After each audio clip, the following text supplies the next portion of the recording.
ganjal. Mereka memberikan pengakuan yang mengejutkan terkait kasus Vina. Pengakuan ini adalah soal dugaan salah. Kriminolog mengingatkan polisi agar berhati-hati dalam menangani kasus pembunuhan Vina di Cirebon.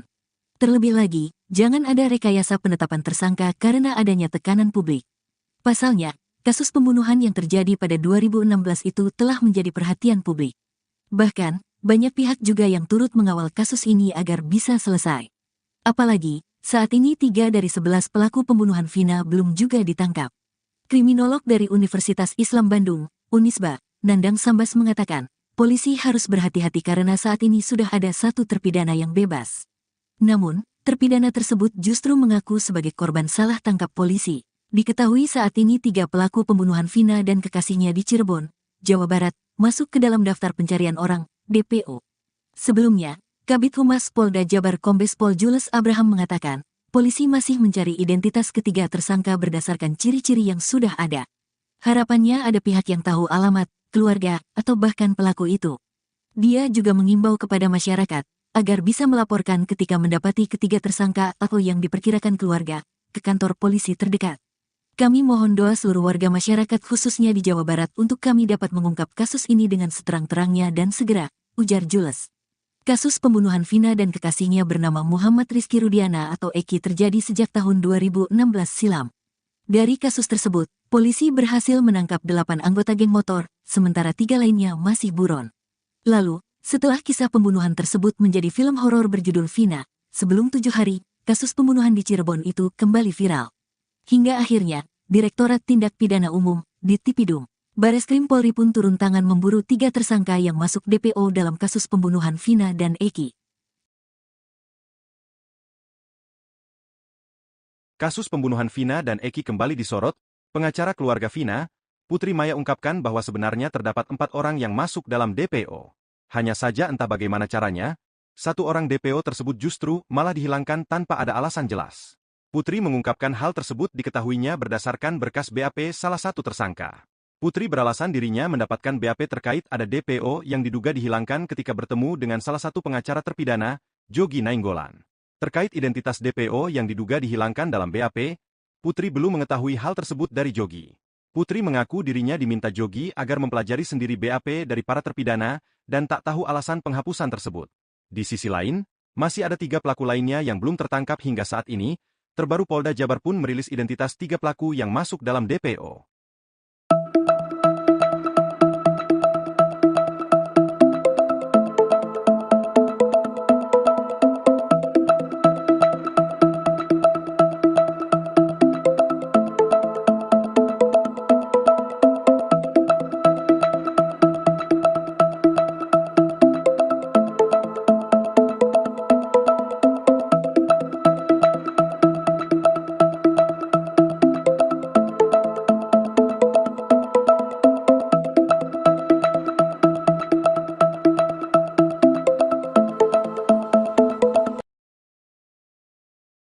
Kasus Vina Cirebon masih bergulir setelah difilmkan. Bahkan Hotman Paris sampai turun tangan. Pengacara Hotman Paris kembali soroti dugaan DPO dalam kasus Vina. Ia juga menyebut nama anak dari salah satu mantan bupati jadi salah satu pelaku. Dikutip dari tribunnews.com, ketiga pelaku dalam kasus Vina masih berstatus DPO. Polisi pun mengaku kesulitan dan belum dapat mengamankan ketiganya. Hal itu lantaran identitas asli 3 pelaku masih belum diketahui.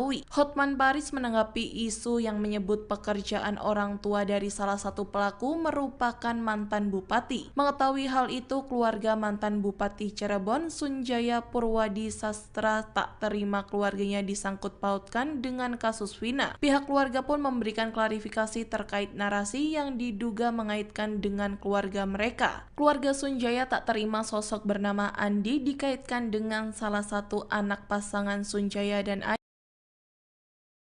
Sosok Sudirman terpidana kasus pembunuhan Vina di Cirebon, Jawa Barat 8 tahun silam disebut punya keterbelakangan mental. Sudirman merupakan salah satu pelaku yang divonis penjara seumur hidup. Ia disebut ikut memukuli Eki dan melecehkan Vina. Dikutip dari tribunnews.com, kuasa Sudirman Titin Prilianti mengatakan Sudirman adalah seorang yang memiliki keterbelakangan mental. Bahkan sang pengacara mengaku mengalami kesulitan saat mengajak Sudirman berbicara. Sudirman bersama 6 terpidana lainnya divonis hukuman seumur hidup. Saat ini Sudirman masih mendekam di dalam penjara. Sang ayah Suratno mengatakan anaknya dalam kondisi baik. Suratno terakhir bertemu dengan Sudirman yakni pada Lebaran lalu. Ia mengatakan alasan belum bertemu Sudirman karena belum memiliki uang. Menurut Titin, Sudirman merupakan pemuda keterbelakangan mental.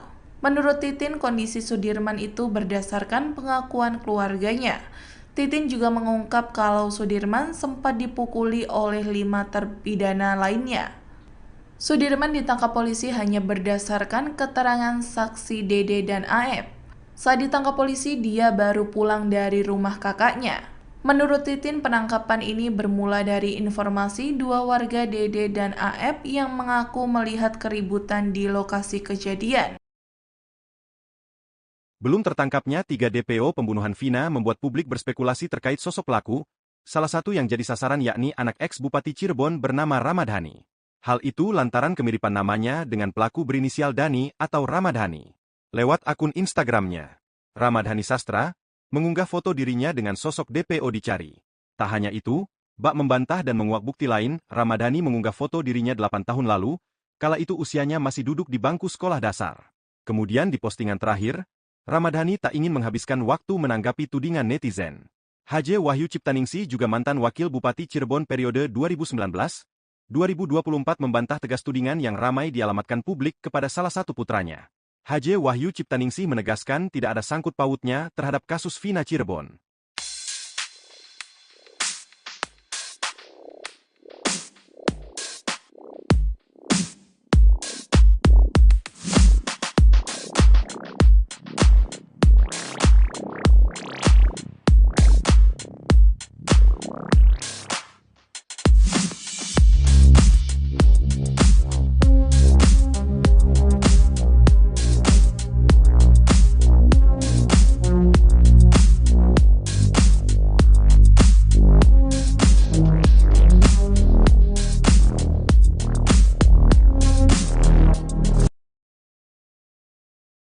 Kuasa hukum terpidana kasus pembunuhan Vina dan Eki di Cirebon memberikan pernyataan mengejutkan.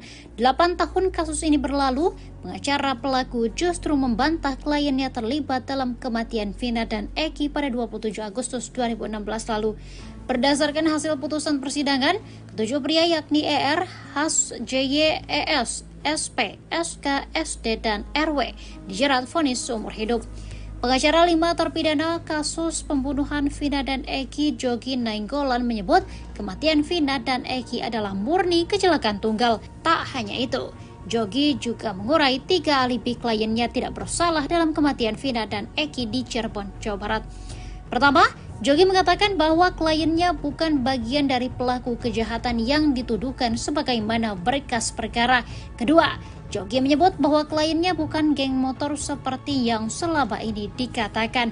Jogi juga mengatakan bahwa kliennya tidak mengenal ketiga orang yang masuk dalam daftar pencarian orang atau DPO. Ia menegaskan kliennya mengaku tidak ada di TKP saat Vina dan Eki tewas di jembatan layang kawasan kota Cirebon. Mendengar alibi yang dikeluarkan oleh para pengacara pelaku, tim Hotman Paris selaku kuasa hukum baru keluarga Vina pun tak tinggal diam. Putri Maya Rumanti selaku pengacara keluarga Vina mengaku tak terima Vina dan Eki disebut tewas karena kecelakaan tunggal, sebab bukti yang dilihat keluarga Vina dan Eki justru berkebalikannya. Kendati demikian, Putri Maya Rumanti mengakui pihaknya belum mengetahui lebih dalam soal proses persidangan hingga detail kasus Vina, sebab tim Hotman Paris baru ditunjuk sebagai kuasa hukum keluarga Vina beberapa waktu ke belakang. Meski begitu, dari bukti dan keterangan keluarga Vina, Putri Maya Rumanti meyakini penyelidikan polisi dan hasil pengadilan adalah valid. Pesan Hotman Paris sebagai kuasa hukum dari keluarga almarhumah Vina, kalau benar pelakunya pembunuhan tersebut 11 orang dan 8 orang yang baru sudah divonis, maka 2 potensi besar untuk mengetahui di mana 3 pelaku yang DPO. 1, keluarganya pasti tahu di mana keberadaan 3 orang DPO, karena budaya Indonesia dalam semua kasus-kasus DPO pada umumnya si pelaku itu selalu menghubungi keluarganya. Jadi cek digital itu sangat perlu. Handphonenya perlu diperiksa semuanya. Ya. Yang kedua, kalau benar pelakunya 11, pasti keluarga yang 3 orang ini pasti membina hubungan, memaintain dengan 8 orang yang sudah divonis agar jangan membocorkan. Maka perlu. Setelah heboh diperbincangkan karena kasus belum sepenuhnya tuntas setelah 8 tahun berlalu, kasus Vina Cirebon kini diwarnai isu yang mengganjal.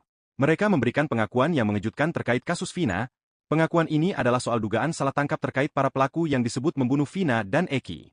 Saka Tatal, satu terpidana dalam kasus pembunuhan Vina dan Eki di Cirebon pada 2016 silam ini, mengaku sebagai korban salah tangkap polisi. Pihak kepolisian Polda Jabar pun akhirnya merespons terkait isu dugaan salah tangkap ini. Dirkrimum Polda Jabar, Kombes Pol Surawan, katakan, pihaknya masih bekerja melakukan investigasi dalam kasus itu untuk mengungkap 3 pelaku lain yang buron. Terkait munculnya keterangan satu narapidana yang mengaku korban salah tangkap polisi, Surawan enggan meresponsnya. Menurutnya, masyarakat tidak perlu berspekulasi terhadap kasus yang kembali viral ini, sebab penyidik masih terus bekerja di lapangan.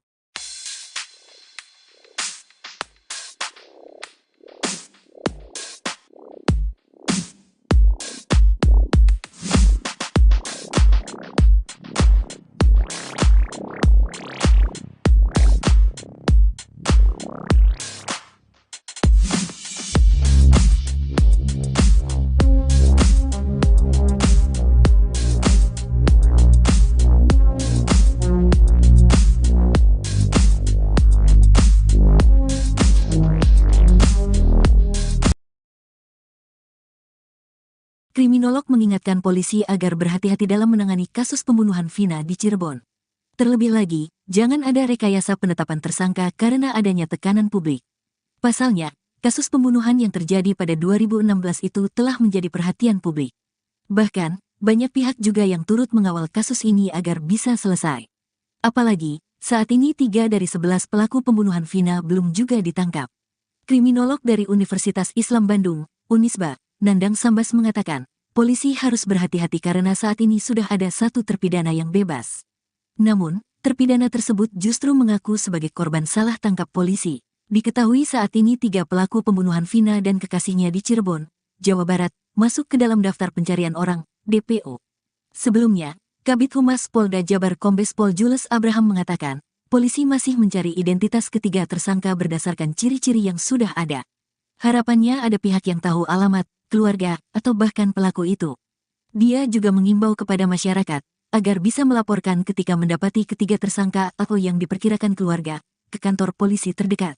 Kami mohon doa seluruh warga masyarakat khususnya di Jawa Barat untuk kami dapat mengungkap kasus ini dengan seterang-terangnya dan segera, ujar Jules. Kasus pembunuhan Vina dan kekasihnya bernama Muhammad Rizky Rudiana atau Eki terjadi sejak tahun 2016 silam. Dari kasus tersebut, polisi berhasil menangkap 8 anggota geng motor, sementara 3 lainnya masih buron. Lalu, setelah kisah pembunuhan tersebut menjadi film horor berjudul Vina, sebelum 7 hari, kasus pembunuhan di Cirebon itu kembali viral. Hingga akhirnya, Direktorat Tindak Pidana Umum, Ditipidum, Bareskrim Polri pun turun tangan memburu 3 tersangka yang masuk DPO dalam kasus pembunuhan Vina dan Eki.